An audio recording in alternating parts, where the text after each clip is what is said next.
저희들은 계속해서 사도 바울의 2차 전도 여행의 그 행적을 좀 살피고 있습니다. 사도행전 16장서부터 이제 18장, 오늘 18장까지 바울의 2차 전도 여행이 진행이 되고 있습니다. 참 어떻게 본다면 이렇게 바울과 같은 위대한 하나님의 복음에 붙들린 그런 사람이 있었기 때문에 오늘 저와 여러분이 이렇게 시대를 뛰어넘어서서 이 먼 지역에서 사실을 예수님을 믿고 만나게 된 것입니다.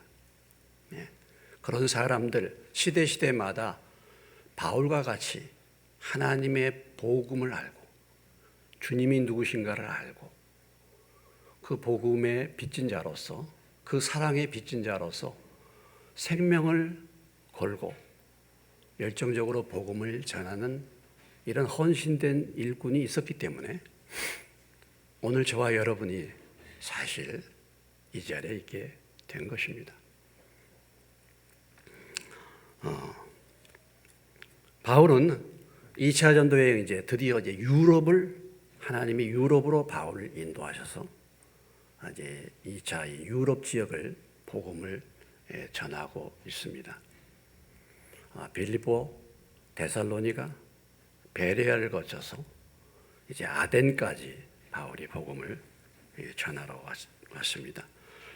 아덴 지역은 아테네, 지금의 아테네, 그리스의 수도라고 말하고 당시 전 세계를 지배했던 헬라 문화의 중심지가 바로 아테네였습니다.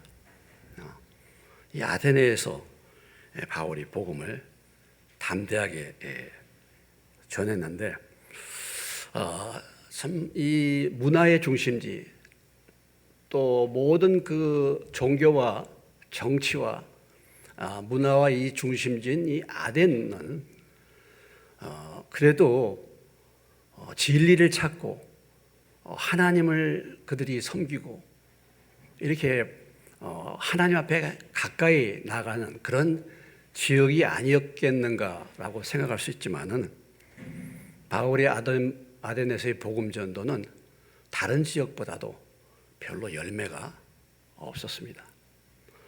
특별히 이 아덴 지역의 전도는 지금까지는 유대인들 중심, 회당에서 유대인들 이미 신앙생활을 한다고 하는 이미 하나님의 말씀을 가지고 있는 유대인들에게 복음을 전했는데 아덴에서의 복음 전도는 그런 배경과 전혀 다른 하나님을 알지 못하는 이 아덴 사람들, 그러니까 이방인들을 향하여 바울이 복음을 전했던 것입니다. 바울이 아덴 복음 전도의 특징을 우리가 살펴보면은 첫째는 이방 사람들, 하나님을 알지 못하는 사람들을 향하여 복음을 전할 때 일단은 담대함을 가지고 바울이 복음을 전했습니다. 여러분들이 지금 섬기고 있는 많은 우상들을 보니까 심지어는 하나님을 알지 못하는 신이라고 이름 붙여서 전하는 그것들을 보니까 여러분들이 정말 무언가를 섬긴다고 하는데 여러분들은 알지 못하는 것을 섬기고 있군요. 제가 오늘 여러분에게 그 알지 못하는 분이 누구신가? 알지 못하는 하나님에 대해서 제가 여러분에게 말씀을 들려주겠습니다. 이런 확신을 가지고 담대함을 가지고 복음을 전했죠. 우리가 진리를 확실하게 알고 있고 내가 하나님을 알고 있으면은 이런 담대함이 사실은 생기는 것입니다. 그래서 아덴에서의 복음 전도를 주로 우리가 지금 살펴보면은 일반적으로 이방 사람들이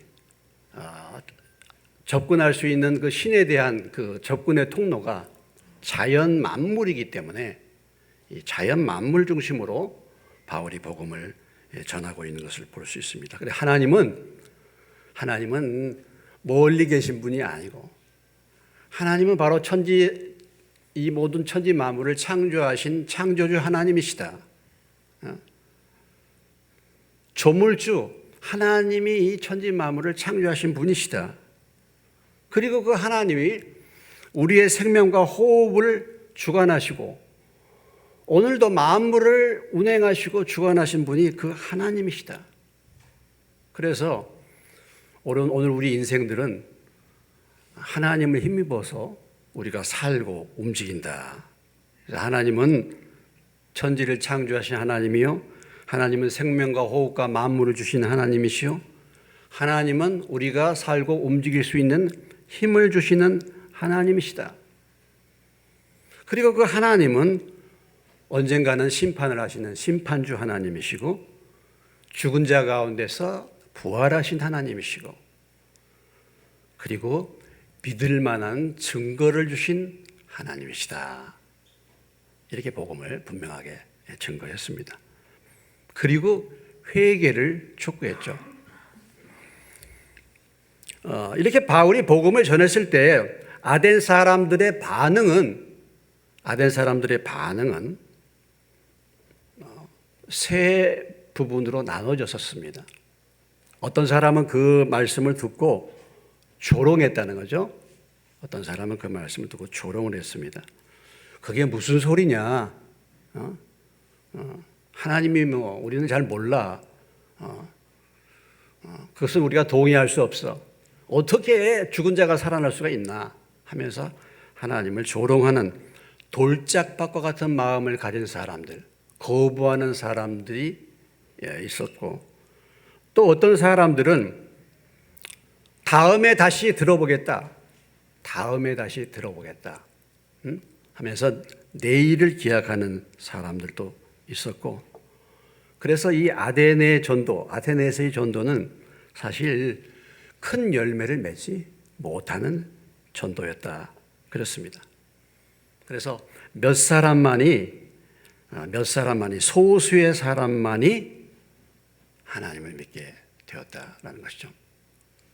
아덴은 큰 도시인데 아덴은 많은 지성인들이 살고 있는데 영적인 부분에 대해서는 그들이 참 냉담한 반응을 보였다라는 것입니다. 이게 바울이 이렇게 복음을 전할 때 어떤 사람들이 제일 반응이 좋았는가? 사도행전 17장 4절에 보면은요. 그 중에 어떤 사람, 곧 경건한 헬라인의 큰 무리와 적지 않은 귀부인도 고난을 받고 바울과 실라를 따랐다. 경건한 헬라인의 큰 무리와 적지 않은 귀부인. 그 다음에 12절에도 이렇게 표현합니다. 그 중에 믿는 사람이 많고 또 헬라의 귀부인과 남자가 적지 아니했다. 이것은 데살로니가 지역과 베레아 지역에서의 복음 전도의 열매입니다. 그러니까 복음을 전할 때에 복음에 대해서 거부 반응을 이렇게 일으키는 대적하는 무리 가운데서 대부분이 유대인들, 이미 종교 생활하고 있는 유대인들이 바울의 복음 설교에 제일 많이 대적을 했고, 그 가운데서 제일 많이 믿는 사람들은 뭐냐면 유대교에 들어온 이방 여자들, 이방 귀부인과 남자들이 많이 믿었다라는 것입니다. 그러니까 이방인인데 유대교에 들어왔어요. 그러니까 이 사람들은 뭡니까? 진리를 사모하는 사람들이야. 그래서 유대교의 그 하나님, 유대인들을 보니까 상당히 경건한 것 같고, 생활이 다르고, 이방인들과 그런 것을 보면서 이 이방 사람들이 유대교에 많이 들어왔단 말이죠. 그러니까 이런 사람들은 진리를 사모하는 사람들입니다. 이런 사람들이 제일 많이 예수를 믿게 되었다라는 것이죠. 이것은 지금도 마찬가지입니다. 지금도. 어쩌면은 오랫동안 신앙생활 해가지고 심령이 굳어있는 사람들, 복음을 받아들이기 참 어려울 수 있어요. 서기관과 바리새인들 같이. 그건 지금도 마찬가지입니다. 그런가 하면은 전혀 무관심할 수 있죠. 무관심한. 내일 믿겠다. 뭐 내일도 있는데. 그런 사람보다도 뭔가 진리를 사모하는 사람들, 그런 사람들이 예수님을 복음을 전할 때 가장 뜨겁게 반응을 하고 예수님을 믿었다라는 것을 우리에게 보여주고 있습니다. 그래서 바울은 사실 이 아덴 지역에서는 핍박이 없었어요. 핍박이 없었는데 아덴 지역에서 별 열매를 거두지 못하고 그 아덴을 떠나서 오늘 드디어 오늘 본문에 나오는 고린도에 이르게 된 것입니다. 그래서 고린도에 이르게 됐어요. 물론 바울이 이 아덴을 떠난다, 그리고 고린도에 간다, 어느 지역을 떠날 때 그냥 뭐 바울 마음대로 내가 이제 고린도 가야 되겠다 그렇게 해서 간 것은 아닙니다. 바울이 어디를 움직일 때는 하나님 앞에 기도하면서 하나님의 뜻을 구하면서 바울이 인도를 받았죠. 그러나 일단 이 유대 아덴 지역에서는 반응이 너무 좋지 않아요. 사람들이 강팍해. 아마 그래서 하나님께서 바울더러 이곳을 떠나라고 이렇게 말씀을 받고 드디어 이제 고린도에 왔다라는 것입니다. 아덴 지역으로 말할 것 같으면 바울이라는 사람이 그 지역을 떠났다라는 것은 아덴 지역의 사람들은 불행한 거예요. 믿음의 사람, 복음을 전하는 생명을 살리는 그 한 사람이 우리 도시를 떠났다. 그건 참 불행한 일입니다. 그러나 고린도로 말할 것 같으면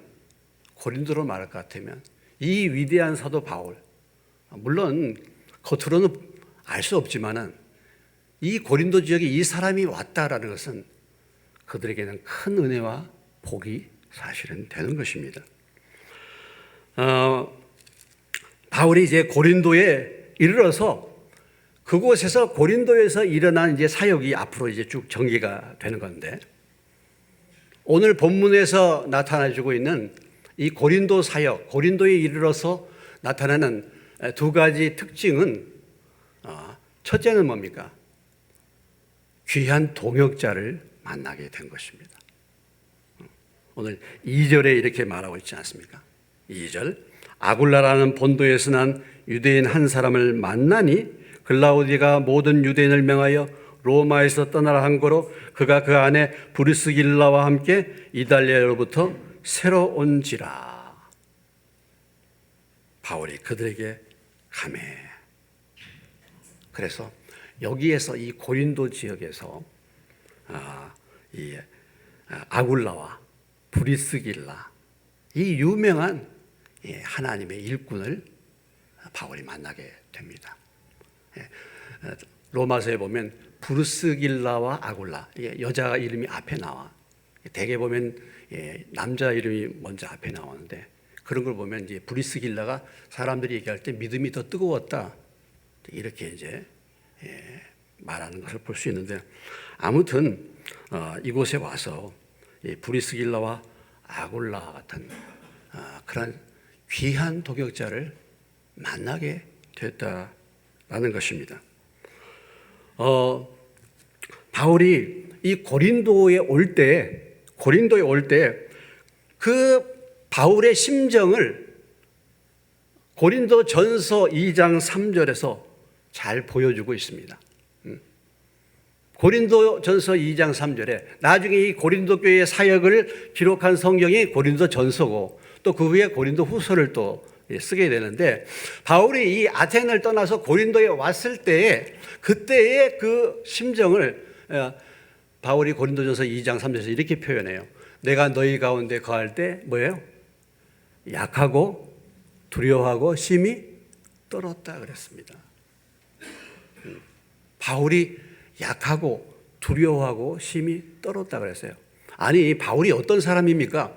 복음을 위해서 생명도 내어놓고 그 어떤 것도 두려워하지 않고 그렇게 힘있게 복음을 전하는 바울인데, 그러나 그 내면에 보면은 약하고 두려워하고 힘이 떨었다 이렇게 말하고 있어요. 바울도 사람이지 않겠습니까? 바울이 이 고린도에 갔을 때 정말 그때의 그 심정은 정말 힘들고 어려운 약한 심정, 두려워하고 떨었다 그랬어요. 왜 그렇습니까? 먼저 우리는 이 고린도라는 지역을 생각해 봐요. 고린도. 이 고린도라는 지역은 혹시 여러분들이 옛날에 세계사를 배울 때 건축 양식을 얘기할 때 세 가지 건축 양식이 나옵니다. 이오니아식, 도리아식, 코린트식. 이게 고린도식이란 말이에요.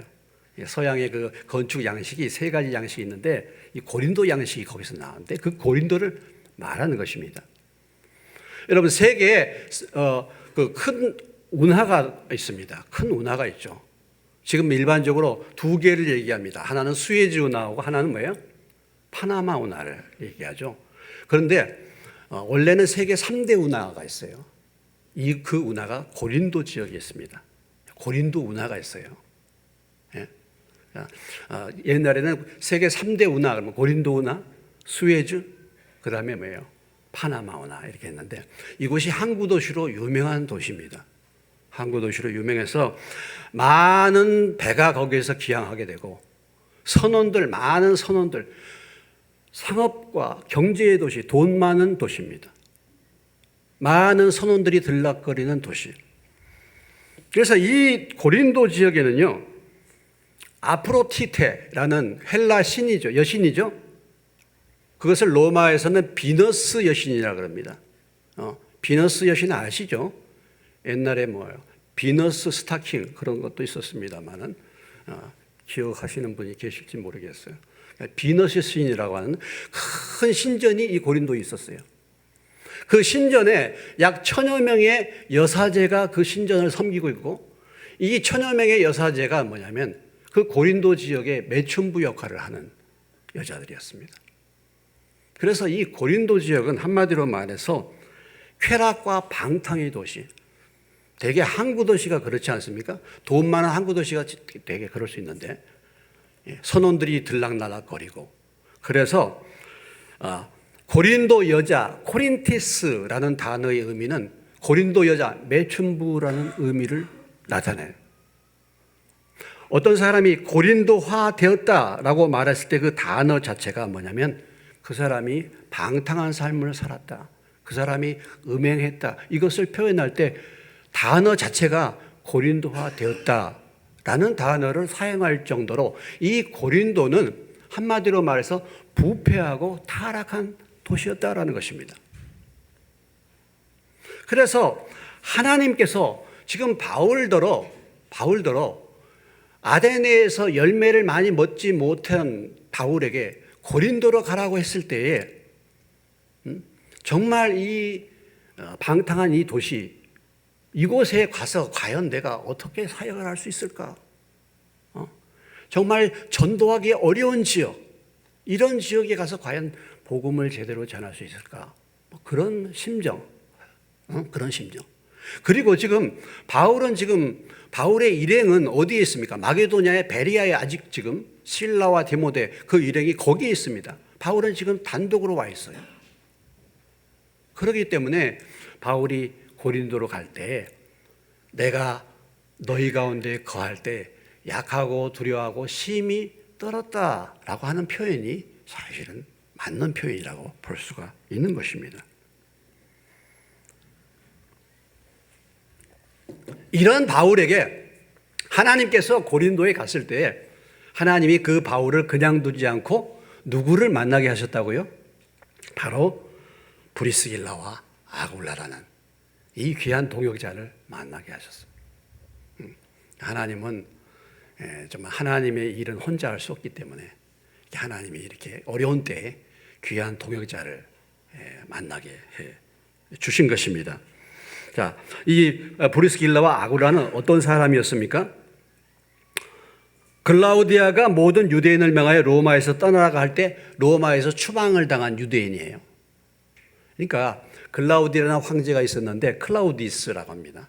AD 49년에 황제가 됐어요. 그런데 로마에서 유대인들이 폭동을 일으켰습니다. 유대인들이 유대인들은 참 골칫덩어리라고 볼 수 있죠. 그 당시에 보면은.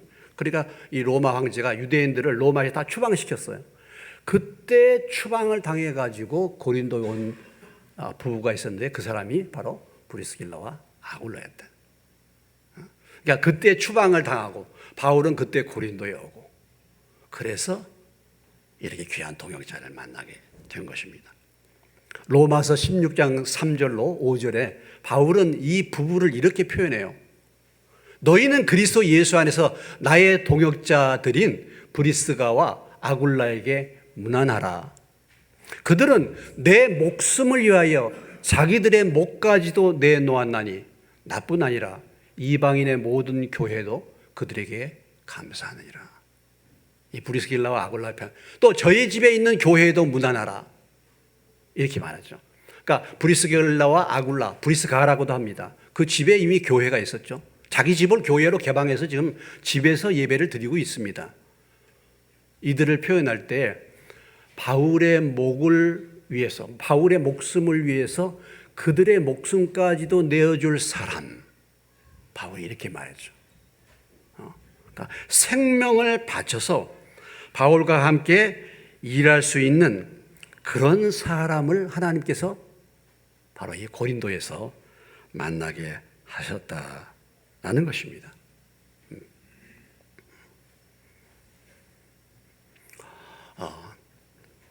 우리가 그런 말을 합니다. 인생은 뭐예요? 인생의 축복은 뭐예요? 인생의 축복은 만남인 줄로 믿으시기 바랍니다. 인생의 축복은 만남이에요. 우리 인생에 예수님을 만나, 내 인생에 예수님을 만나는 것이 가장 큰 만남의 축복이에요. 할렐루야. 정말 그렇습니다. 내 인생에 내가 예수님을 만나지 못했다고 한다면 내 인생이 어떻게 되었을까? 내 인생에 예수를 만난 것이 가장 귀한 축복이에요. 가장 귀한 복이에요. 이것을 아직도 모르신 분들이 많이 계신지 모르겠어요. 아직도 예수 그리스도를 만나서 하나님을 만나고 하나님을 알지 못하는 그런 분들이 계신다고 한다면 반드시 만나야 될 분, 우리 인생의 가장 최고의 축복인 예수 그리스도를 만나는 은혜가 임하시기를 주의 이름으로 축원합니다. 예수 그리스도를 만나요. 이 주님을 만났기 때문에 제 인생도 이렇게 달라지지 않았습니까? 그렇지 않으면 제 인생이 어떻게 될지 모르겠어요. 제 형제들 사는 걸 보면 제 인생이 분명히 참 아주 정말 어려운 인생을 살았을 것입니다. 제대로 된 저기를 살지 못하죠. 그리고 그 다음에 또 축복이 무엇입니까? 그 예수 그리스도를 만나서 믿음 안에 살고자 하는 믿음의 동역자를 만나는 거예요. 이것이 큰 축복이신 줄로 믿으시기 바랍니다. 우리가 그렇죠. 우리 인생에 좋은 부모 만난 것이 얼마나 큰 복입니까? 그죠? 좋은 부모 만나서 금수저가 돼. 그게 큰 복일 수 있죠. 그러나 그것이 다 복은 아니에요. 그런데 믿음 안에서, 말씀 안에서 믿음의 본을 보여주고 믿음의 삶을 살고 복음의 귀한 일꾼, 이런 사람을 만난 것이야말로 정말 또한 복 중에 복인 것입니다. 우리가 어떻게 예수를 만나게 됐습니까? 그런 사람을, 예수의 복음을, 예수님을 만나서 그 복음을 분명히 아는 사람을 만났기 때문에 예수님을 만나게 된 거 아니겠습니까? 그렇지 않습니까? 그렇기 때문에 복음을, 사명을 가지고 복음을 전하는, 말씀을 붙들고 믿음으로 사는 그 한 사람을 만나는 것이 얼마나 인생에 큰 복이 되는 줄 모릅니다.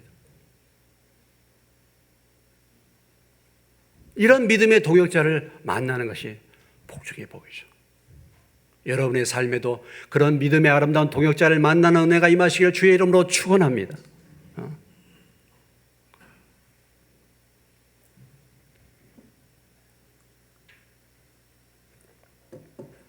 고린도후서 2장 12절로 13절에 우리가 자주 봤던 말씀인데요. 내가 그리스도의 복음을 위하여 드로아의 이름에 주 안에서 문이 내게 열렸으되 내가 내 형제 디도를 만나지 못함으로 내 심령이 편하지 못하여 그들을 작별하고 마게도냐로 갔노라. 누구 얘기입니까? 바울의 얘기예요. 바울이 복음 전하러 다니는 사람 아니겠습니까? 바울이 트로이를 말하면 트로이. 그 드로아 지역에 있는데 보니까 복음의 문이 열려 있어. 복음을 전할 수 있는 분위기가 되어 있어. 그런데 거기에서 누구를 만나기로 지금 얘기했습니까? 누구를 만날 작정이었습니까? 디도를 만나기로 했는데 내 형제 디도를 만나지 못해가지고 내 심령이 편치 못해가지고 그들을 작별하고 마게도냐로 갔다. 한 사람 믿음의 동역자를 만나는 것이 얼마나 그에게 큰 힘을 주고 있는가. 그 사람을 만나지 못함으로 바울 같은 사람도 낙심할 수 있다는 것을 우리에게 보여주고 있는 거 아니겠습니까?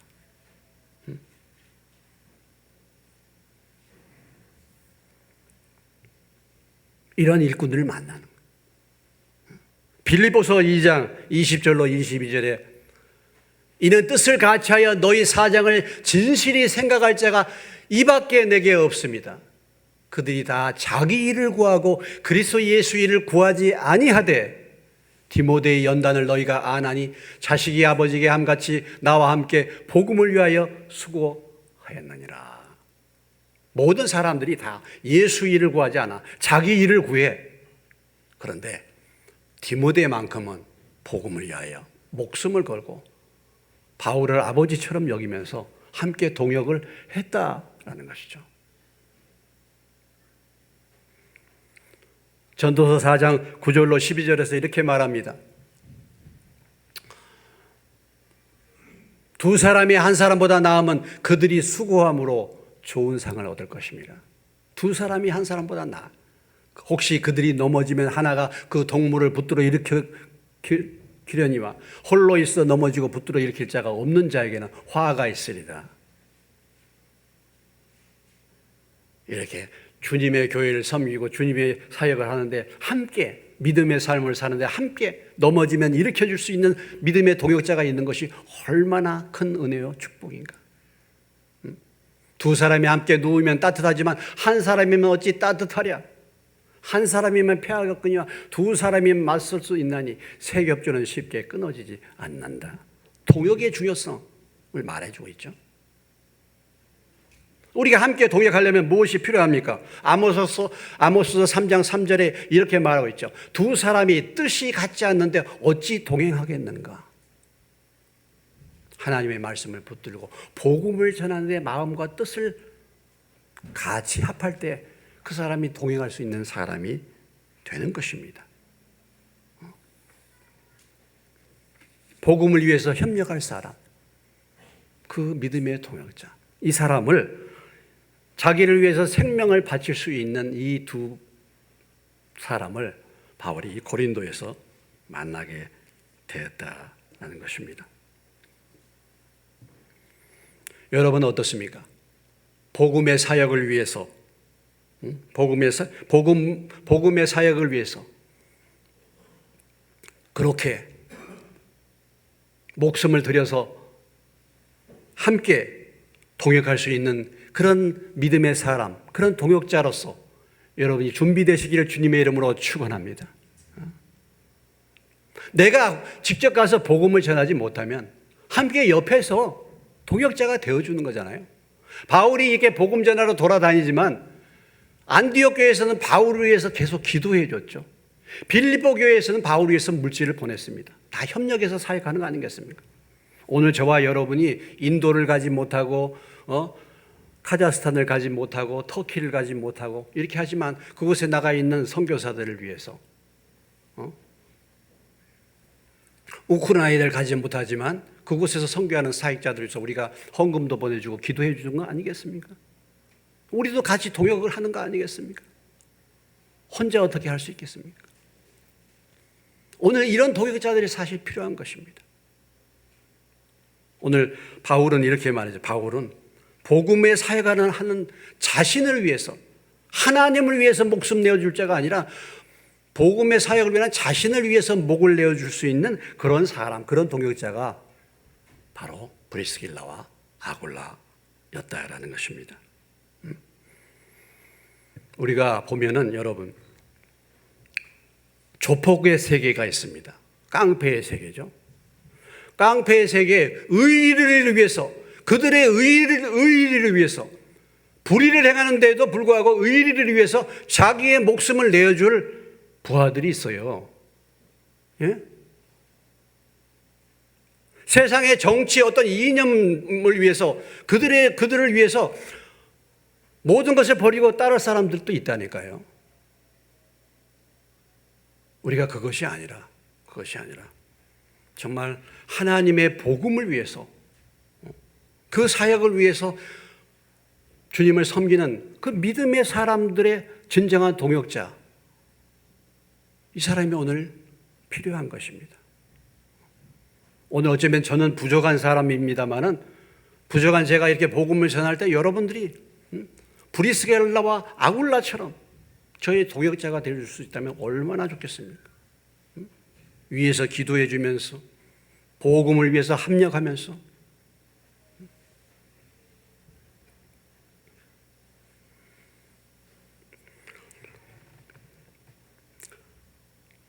제가 죽게 됐는데 대신 죽겠다고 헌신할 분들을 한번 초청을 해볼까요? 어떻게 몇 분이나 나오시나? 부산에 있는 모교회에서 어떤 목사님이 그러셨대.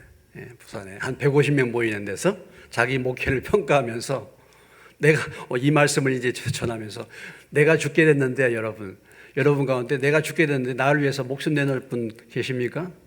한번 나오세요. 그랬더니 6사람이 나오더래. 야, 그래서 나는 정말 목회 제대로 했구나 그랬대. 목회 제대로 했구나. 제가 뭐 어디 이식해야 되는데 이식해 주실 분, 생명 걸고 이식해 주실 분 계십니까? 한번 나오시겠습니까? 이렇게 할 때 과연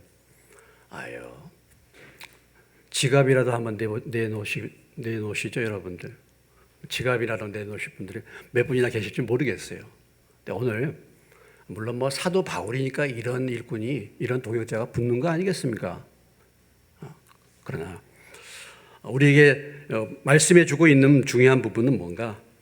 바로 함께 할 수 있는 동역자가 정말 중요하고 필요하다라는 사실을 우리에게 말씀해 주고 있는 것입니다. 그래서 바울이 이 고린도에 이르러서 이렇게 귀한 동역자를 만나는데, 저도 그렇고 여러분도 그렇고 우리 인생의 삶에서 그렇게 믿음의 아름다운, 믿음으로 여러분들을 세워주고 기도해주고 인도해줄 그런 아름다운 믿음의 동역자들을 만나시기를 주의 이름으로 축원합니다.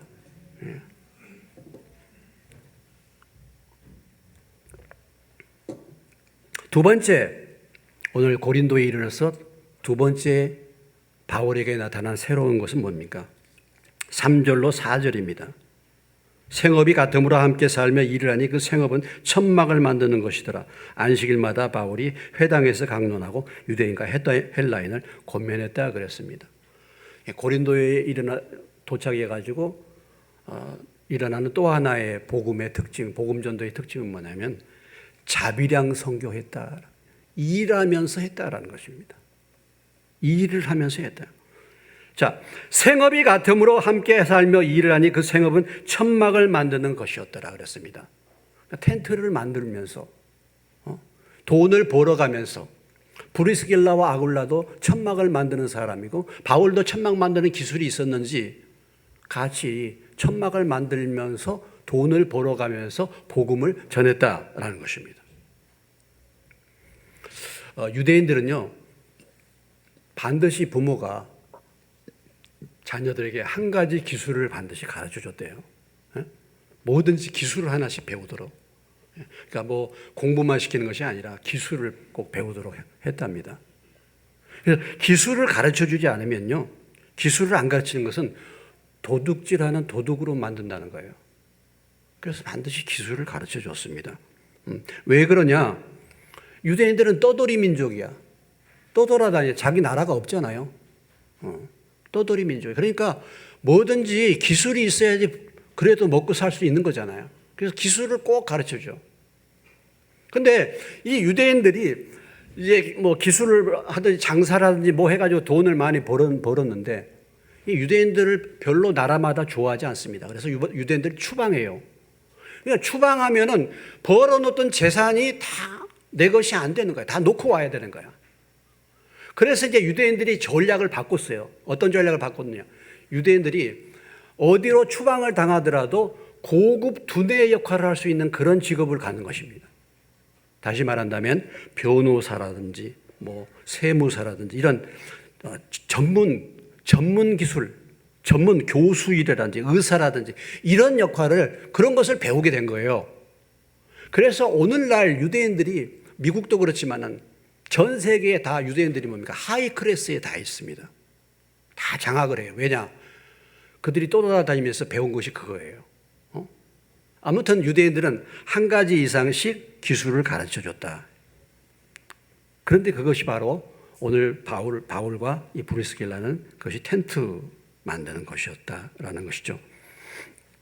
이들은 직장인 선교사로서 이 고린도에서 복음을 전했다라는 것입니다.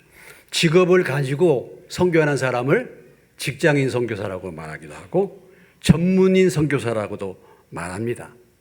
그러니까 자기가 자기 먹을 것을 벌어가면서 복음을 전하는 거예요. 이런 일을 이제 고린도에서 시작을 했다라는 것입니다. 지금도 자기가 자기의 직업을 가지면서 전도하는 그런 선교사를 뭐라고 얘기하냐면 텐트 메이킹 미셔너리라고 합니다. 바로 여기에서 나온 거예요. 텐트 메이킹 미셔너리는 자비량 선교사, 자기가 돈을 벌어가면서 선교하는 선교사입니다. 그럼 바울이 왜 여기에서 이렇게 직업을 가지면서 복음을 전했는가? 고린도전서 9장 11절로 15절 사이의 말씀에 보면은 유대인들에게 있어서 복음을 전하는 것, 말씀에 있어서 복음을 전하고 복음을 전하는 사람, 제사장들은 그곳에서 나오는 물질로 섬김을 받도록 했습니다. 이게 당연한 것이었어요. 그럼에도 불구하고 당연히 보수를 받고 대가를 받을 그런 권리가 있었지만은 지금 현재 이 고린도 지역에는 교회가 이루어져 가지고 헌금할 사람은 누가 있겠습니까? 그리고 안 믿는 사람들이죠. 그렇기 때문에 바울이 모든 권리를 포기하고 직접 스스로 돈을 벌면서 복음을 전했다라는 것이죠. 데살로니가전서 2장 9절에서 이렇게 말합니다. 데살로니가전서 2장 9절. 형제들아, 우리의 수고와 애쓴 것을 너희가 기억하리니 너희 아무에게도 폐를 끼치지 아니하려고 밤낮으로 일하면서 너희에게 하나님의 복음을 전하였다.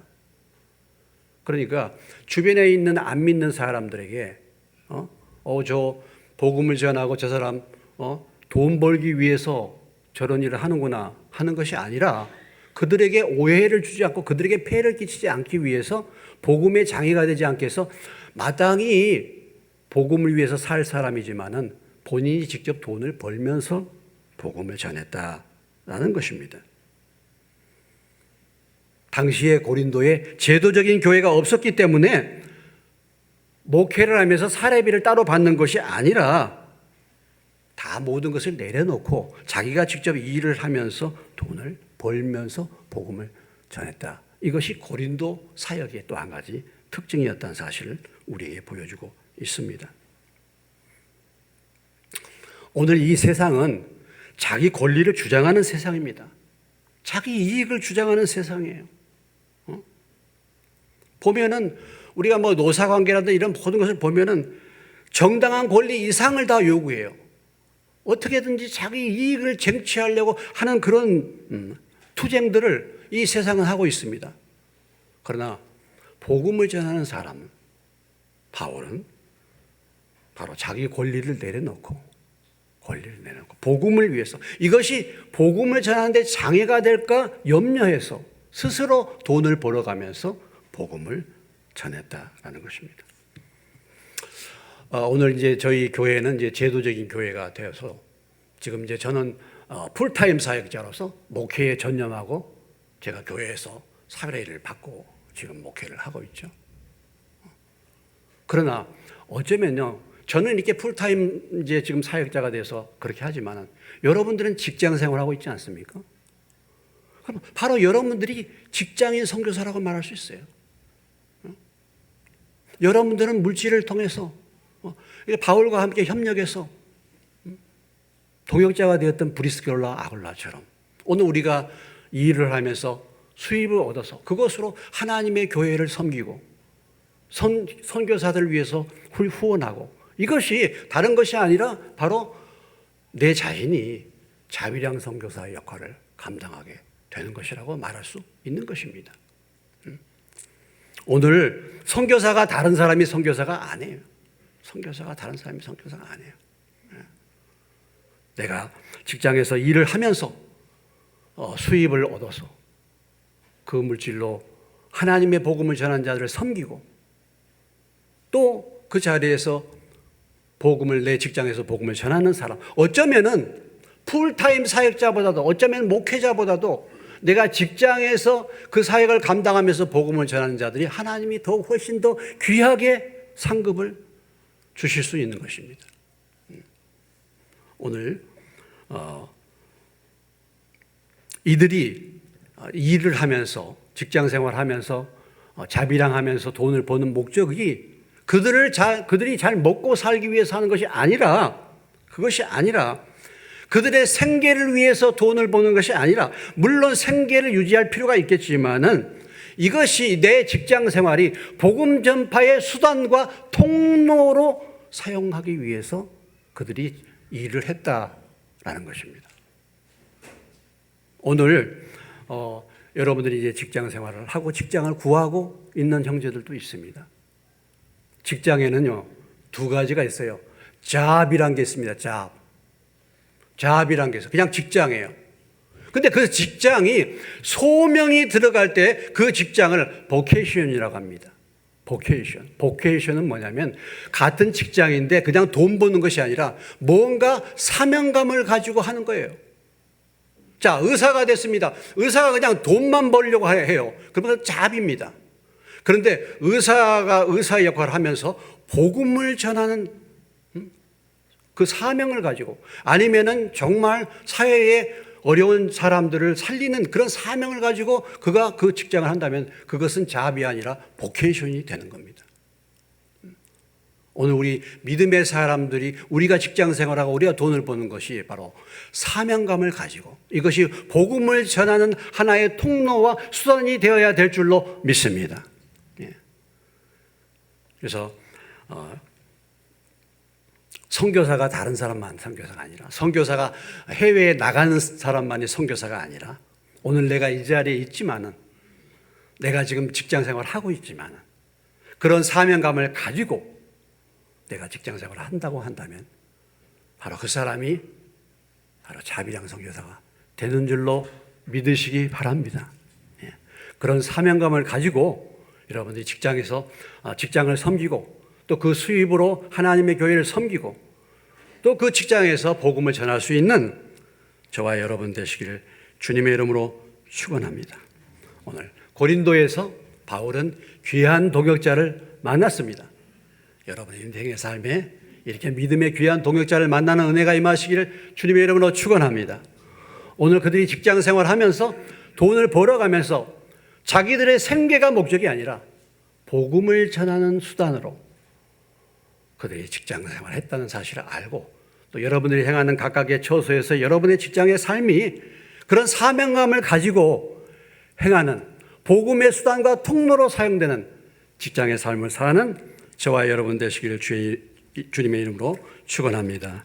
기도하겠습니다. 하나님